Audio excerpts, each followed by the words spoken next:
Lieutenant Williams, a police officer attached to the Juvenile Division. I'm on my way to Monroe Junior High School to talk to a group of young people.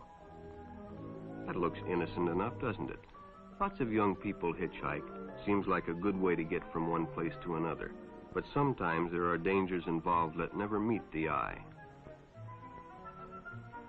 Let's take the case of Jimmy Barnes. Jimmy played baseball all afternoon, and he didn't feel like walking home, so he decided to thumb a ride.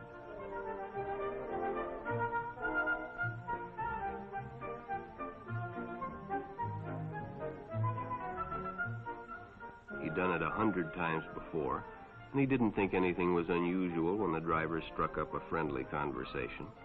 In fact, he seemed like a real nice guy. He asked Jimmy if he played baseball in the park often. Jimmy told him they practiced 3 times a week and played a rival group on Friday afternoon. The stranger was a good listener, too, and it only seemed minutes before they pulled up in front of Jimmy's house.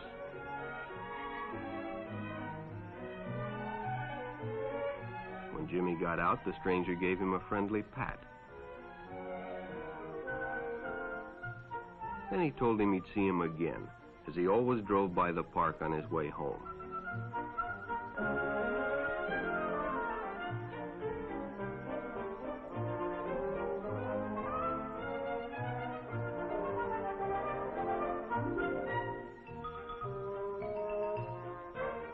Sure enough, the following day, when Jimmy finished playing ball, well, the man was there waiting.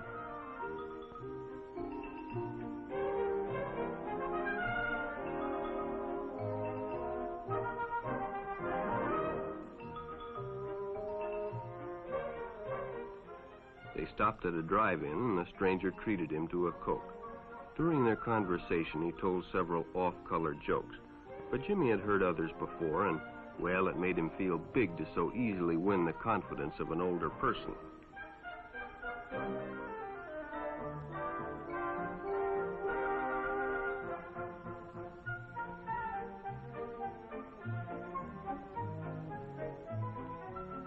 The following Saturday, they went fishing together. By now, they were using first names. Ralph said it was more friendly.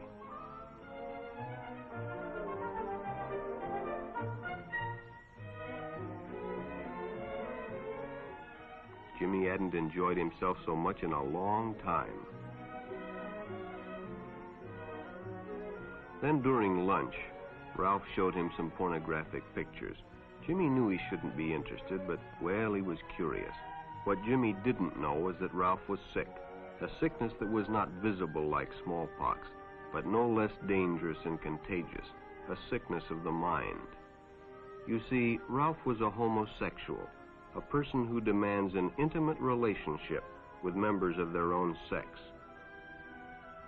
But by now, Jimmy felt a fondness for Ralph, and they continued to go places together. Ralph was generous and took Jimmy many interesting places and did many nice things for him. He bought presents and even gave him money, but payments were expected in return. You see, Jimmy hadn't recognized Ralph's approach soon enough. When Ralph first asked Jimmy to go fishing alone, he should have discussed it with his parents or teacher. Finally, Jimmy told his parents, and they reported it to the juvenile authorities. Ralph was arrested, and Jimmy was released on probation in the custody of his parents. But all homosexuals are not passive. Some resort to violence, as in the case of Mike Merrick.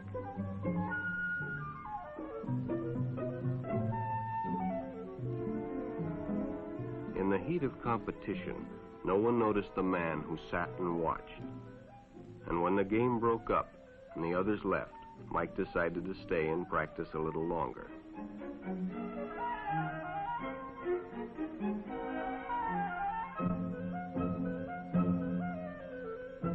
The stranger joined him. He was friendly and, well, it was better than playing alone. But after a few shots, Mike realized he had already overstayed his time and suggested he better leave. The stranger told him if he'd like to stay longer, he'd be glad to drive him home when they finished. Sounded great to Mike. Chance to play longer and get a ride home, too.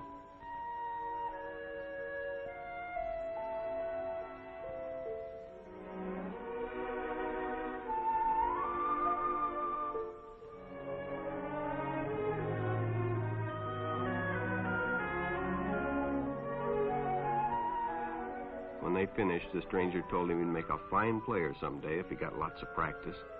The companionship, the praise, the friendly attitude dispelled any misgivings Mike might have had about going with a stranger. He probably never realized until too late that he was riding in the shadow of death. But sometime that evening, Mike Merrick traded his life for a newspaper headline.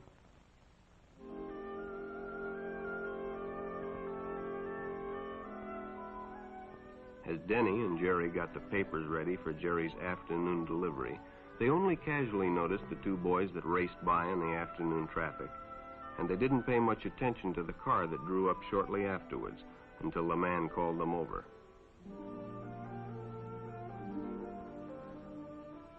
Had two boys been by on bicycles? The boys nodded they had.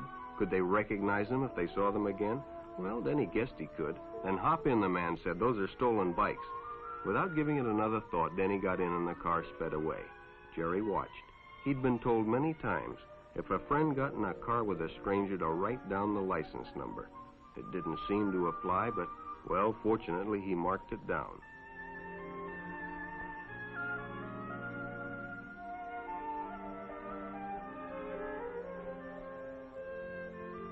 When he delivered a paper to Denny's house, he asked his mother if they'd caught the boys that had stolen the bicycles.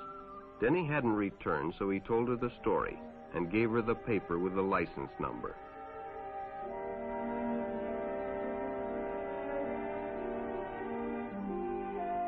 Being a careful parent, she decided to call the police. Jerry supplied the necessary information, and the stranger's car was quickly spotted. It was a good example of how important it is to always get the license number and description of any stranger who takes a young person off alone, no matter what they tell you.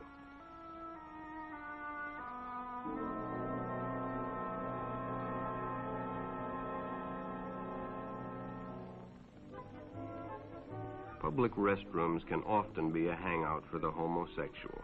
Bobby and his friends hadn't noticed the man who had been in the restroom when they changed, and as it was late, he suggested they take the shortcut under the pier, but the others preferred to take the more traveled way home.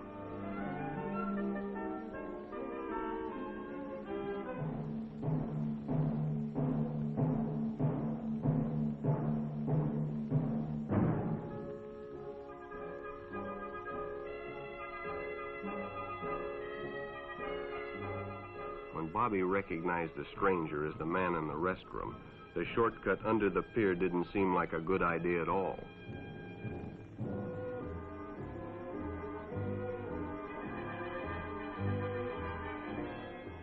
After all, it's more fun to stay with your friends anyway.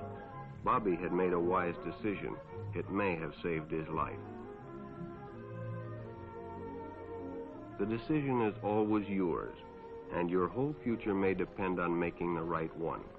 So no matter where you meet a stranger, be careful if they are too friendly, if they try to win your confidence too quickly, and if they become overly personal. One never knows when the homosexual is about. He may appear normal, and it may be too late when you discover he is mentally ill. So keep with your group, and don't go off alone with strangers unless you have the permission of your parent or teacher.